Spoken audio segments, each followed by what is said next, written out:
BP ఉన్నవాళ్ళు coffee తాగొచ్చా? ఇలాంటి doubts మన మైండ్‌లో ఎన్నో ఉంటాయి. సో, ఇవాళ ఈ డౌట్ క్లారిఫై చేసుకుందాం. యెస్, బీపీ ఉన్నవాళ్ళు కాఫీ తాగొచ్చు. బట్ ఇది చాలా లిమిట్‌లో తాగాలి. ఓన్లీ ఒక్క గ్లాస్ ఆర్ ఒక కప్ పర్ డే అనేది మీరు ఆపేయాలి. ఇందులో కెఫెన్ ఉంటుంది. కెఫెన్ బీపీని స్లైట్‌గా పెంచుతుంది. సో, మీరు కాఫీ తాగిన ప్రతిసారి మీకు బీపీ అనేది కొంచెం పెరుగుతుంది. కాబట్టి మీరు చాలా లిమిట్‌గా తీసుకోండి.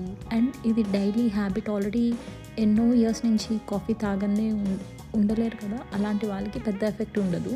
కొత్తగా స్టార్ట్ చేసే వాళ్ళు డెఫినెట్‌గా మీరు బీపీ అనేది పెరిగి కొంచెం ఇబ్బంది పడతారు. బట్ మీకు తాగాలి అంటే మార్నింగ్ టైం అంటే బిఫోర్ 11 అట్లా ఒక కప్ తీసుకోండి. దానివల్ల మీకు పెద్దగా ప్రాబ్లమ్ ఉండదు. మీకు ఎప్పుడైతే హెడేక్ ఉందో ఆర్ ఎల్స్ బీపీ పెరిగింది అనుకున్నారో, ఎప్పుడైతే కొంచెం నీరసంగా ఉందో ఆ టైంలో మాత్రం కాఫీ అస్సలు తాగొద్దు. అది అస్సలు మంచిది కాదు.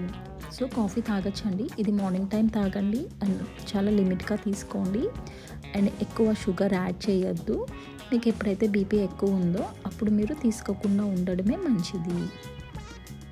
అండ్ ఇన్ కేస్ కాఫీ బదులు మీరు హెర్బల్ టీస్, గ్రీన్ టీ ఇలా మీరు యాడ్ చేసుకుంటే ఇంకా మీకు హెల్త్‌కి చాలా మంచిది. Thank you and please subscribe for healthy videos.